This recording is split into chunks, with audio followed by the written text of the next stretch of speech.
제가 가장 최근에 쓴 책이 아까 성경원이라는 제가 책을 썼는데 이거는 이제 종교적인 책으로 생각하시는 분들이 계셔서 제가 소개를 조금 해야 될 것 같아요. 이거는 성경을 토대로 하긴 했지만 결정적으로 제가 앞에서 24권을 단권화시킨 책이에요. 단권화시킨 책. 근데 그 성경 속의 진리를 제가 찾았기 때문에 성경원이라고 제가 제목을 붙인 거고요. 실제로 앞에 회계천재 홍대리부터 주식책까지 다 여기 들어가 있습니다. 제일 중요한 것만 사실 뽑아서 넣어놓은 건데 그 앞에 책과 이 책의 차이점이 딱 한 가지가 있어요. 지금까지 24권의 책은 주로 돈 버는 얘기를 제가 많이 썼습니다. 어떻게 하면 돈을 많이 벌고 어떻게 하면 마진을 벌고 어떻게 하면 시장에 기회를 잃고 어떻게 하면 가격을 올리고 어떻게 하면 세금을 치고 이런 돈 버는 얘기를 다 얘기를 했어요. 근데 성경원에서는 반대 얘기를 했어요. 그러니까 돈 버는 얘기는 앞에서 많이 얘기했기 때문에 돈 쓰는 얘기를 했습니다. 왜 부자 아빠를 선물해 주는데 돈 쓰는 얘기를 할까요? 저는 부자의 근본적인 개념 정리가 필요하다고 봐요. 우리가 돈을 왜 벌려고 그러죠? 행복하려고, 경제적인 자유를 얻으려고 그러실 거예요. 대부분.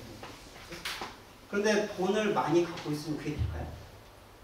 돈을 많이 갖고 있으면 행복하고 경제적인 자유가 생길까요?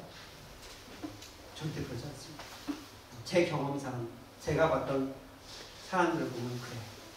돈을 100억을 가지고 1000억을 가지고 있는 사람은요. 돈의 노예가 되는 경우가 훨씬 많습니다. 왜 그러냐면 그 돈을 지켜야 해요.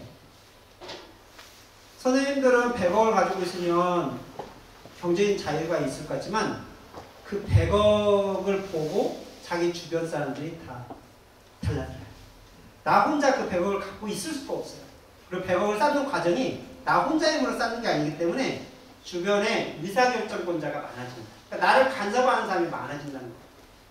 큰 기업들이 얼마나 간섭거리가 많아져요. 큰 기업들. 삼성 이재용 부회장은 얼마나 힘들겠습니까? 돈은 많지만 그 사람은 금리 조금만 인하해도 머리가 아플 거예요. 대통령 말 한마디, 일본에서 말 한마디 이런 거에 민감한 거죠. 근데 여기 계신 분들은 뭐 일본의 그 야베 총리가 뭐 한마디 했다고 뭐 민감한가요? 뭐 뉴스 한번 나도 나 내일 일본 출장 가지 이런 분 계세요? 없죠? 왜 돈이 없으니까 그런 거예요.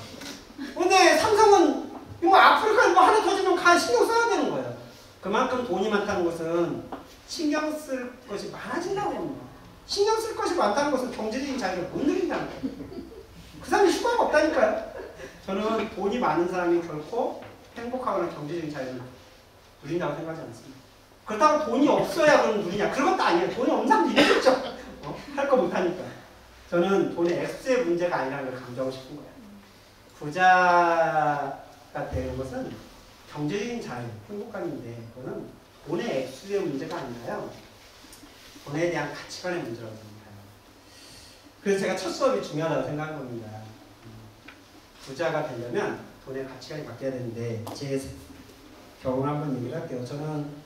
제가 지금까지 돈에 대해서 가장 행복했던 때가 1000만 원을 투자했었는데 그때가 제일 행복했던 거예요. 그러니까 돈을 1000만 원 벌면서 뭐 5천만 원 1억 벌면서 행복했던 적은 별로 없어요. 또 행복했더라도 유혹이 그냥 작더라고요. 한 달 재기 전에 대부분 그 행복 다 날아갔어요. 그런데 1000만 원 투자하고 그 느꼈던 행복감은 제가 평생 갈 것 같아요. 어떤 경우에냐면 제 같이 믿음의 형제라고 그러는데 육지에 있는 분이셨어요. 그분은 자기가 아버지는 돈이 많은데 이 자식이 아버지 뜻대로 잘 안 움직여요. 그러니까 아버지가 자식하고 의존을 했어요. 돈 많으면 이런 일이 일어난다는 거예요. 내 돈을 물려줘야 되는데 자식이 그 그릇이 안 되면 자식을 괴롭힙니다. 훈련을 시키고 말을 안 되면 내쳐버리는 거예요. 왜냐면 그릇이 안 돼 있는 자식한테 돈을 물려주면 이건 자식만 돈 날리는 경우가 생긴다는 걸 알거든요. 그래서 부자 아빠를 둔 사람은 되게 피곤해요. 부자 아빠 말을 잘 들어야 하기 때문에. 그 아들은 부모님하고 의지하고 살았어요. 자기가 사업을 했는데 사업이 망했어요. 사기당해가지고. 그래서 개인 회생까지 갔습니다. 직장을 못 구해서 친척, 좀 먼 친척의 그 회사에 들어갔는데 그 친척이 친척을 생각해야 되는데 오히려 일반 전혀 남인 사람을 사장으로 이렇게 몰리고 자기는 그 밑에 놨던 거예요. 그러니까 어떻게 보면 자기가 나이도 많은데 자기 후배 또 자기가 어린 사람이 상사로 와서 자기를 괴롭힌 거예요. 의도적으로 내보내려고 하는 거죠. 그걸 견뎠어요. 견디다가 이제 내쫓겨났어요. 결국 구조전단에서 내쫓겨가지고 기사를 해서 운전기사를 하면서 이제 생활하고 있었는데 마지막 그 보금자리를 뺏어버렸어요. 원래 기업 그 회사에 사택에 살았는데 그거를 기한을 한 보름 주고 내쫓은 겁니다. 보름 안에 집 얻어갖고 나가라. 근데 그 사람이 개인회생 중이었거든요. 돈이 한 푼도 없는 거예요. 개인회생하고 내가 돈 번 쪽쪽이 다 빚을 갚아 나가야 되는 상황이었거든요. 그 집 정도의 집을 얻으려면 전세금 한 1,000만 원 정도, 월세 50 정도가 필요한 상황이었습니다. 월세는 뭐 월급 받아가지고 어떻게든 한다고 치는데 전세금 1,000만 원이 없었던 거예요. 그래서 저는 이제 크리스천이니까 기도를 하면서 이제 기도 제목 나누니까 기도를 하고 있었는데 저 사람 1,000만 원이 필요하고 이렇게 있었는데 계속 저기 복음서에 보면 그런 얘기가 나와요. 성경에 네 재산 절반 팔아가지고 가난한 자한테 나눠주고 와라. 예수님이 그런 얘기를 하거든요. 그게 계속 보이는 거예요, 저한테. 그래서 예수님이 그 사람 나눠주라는 얘기구나. 저한테 1,000만 원 큰 돈이 아니었거든요. 그래서 한 3번 보이길래 3일 보인 거죠. 그래서 제가 1,000만 원 바로 송금을 해줬습니다. 그분한테. 근데 그분이 뭐 갚는다고 그래서 제가 성경에 갚지 마라고 돼 있더라고요. 갚지 마세요. 더 가난한 사람이 그 사람한테 나눠주세요 하고 제가 1,000만 원 줬는데 그 사람이 너무 고마워하더라고요. 자기가 가족들도 자기를 안 도와주는데 저하고는 무슨 아무런 관계도 없는 겁니다. 그냥 기도 제목만 나누고 나눈 지가 1년도 안 됐거든요. 근데 생각지도 않은 사람이 1,000만 원을 도와주니까 평생 잊지를 못하겠다는 거예요. 그러면서 아마 저희 가족, 저희 어머니보다도 저한테 안부를 더 많이 묻는 것 같아요, 그분이. 그래서 제 고민거리 있으면 감사하대요. 자기가 기도 제목이 생겼다고, 기도 제목을 제가 나누면 너무 고맙다고. 그런 사람 처음 봤어요. 제가 1,000만 원을 투자해놓고 얼마나 제가 은혜를 받고 감사한지 제가 투자했던 최고의 투자였습니다. 그러니까 돈이라는 건 이런 거더라는 거예요. 이건 크리스찬한테 해당되는 수 있는 크리스찬이 아니신 분도 마찬가지입니다. 내가 돈을 어디에 썼느냐. 내가 1,000만 원을 벌어서 행복할 수도 있지만요. 아마 그 행복감보다 훨씬 큰 행복은요. 내가 쓸 수 있는 돈을 나보다 더 어려운, 정말 가난한 이런 사람한테 투자를 했는데 그 사람이 그 돈을 발판으로 해서 이렇게 성장해 가고요. 자기 목표를 향해서 가는 걸 보면은 나를 위해서 쓴 그 행복감보다 훨씬 더 만족도가 좋을 겁니다. 제 주변에 그런 사람이 있어요. 자기는 대우그룹 부사장 출신인데 대우그룹 부사장을 아예 전에 했습니다. 얼마나 잘 나갔겠어요. 그때 대우그룹이 제 2위였거든요. 김우중 회장이 오른팔이었어요. 뭐 할 수 있는 건 다 하고 살았죠. 돈도 많이. 근데 대우그룹 하면서 부도났거든요. 자기가 삶이 막막하더래요. 앞으로 살아가기. 그러다가 제주에 어저께 한번 내려가지고 자기 후배들을 봤더니 후배들이 거의 손짓벌 되는 거죠. 대학생들 봤는데 자기가 한마디 하면 귀를 쫑긋하고 듣더래요. 대우그룹 부사장 출신이니까. 그러니까 자기가 자기 동네에서 일주일에 한 번씩 내려가지고 우리 제주도에 있는 대학생들 모아가지고 1년 동안 훈련시켜요. 인문학교육, 고정교육, 기업교육 일주일에 한 번씩 거의 하드 트레이닝을 시킵니다. 돈 하나도 안 받아요.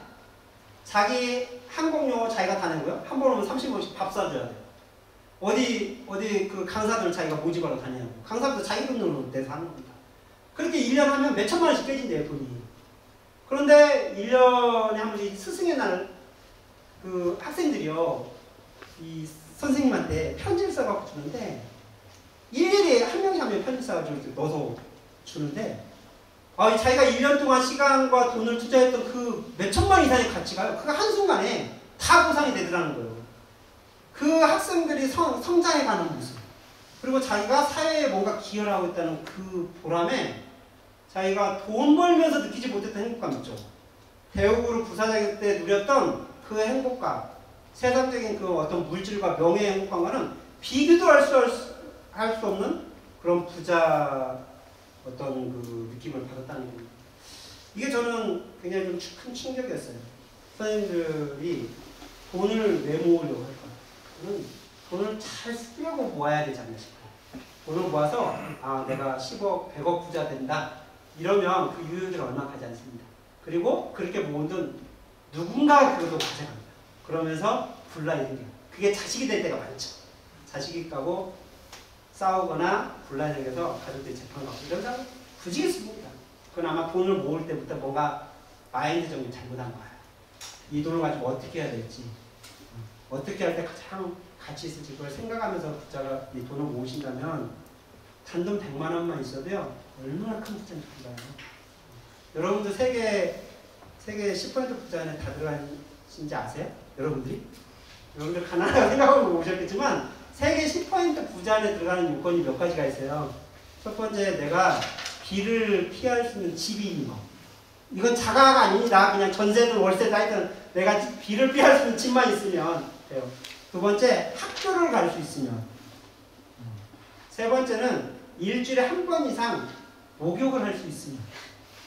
이 정도면 10% 안에 부자 들어가요. 생각해보면 5% 안에 들어가겠잖아. 그만큼 우리는 이미 가진 게 많아요. 사실은 거기에 만족을 못하기 때문이죠. 저희 나라가 3만 불 되면 선진국 된다고 하지만 요즘 누가 선진국 됐다고 생각하지 않죠.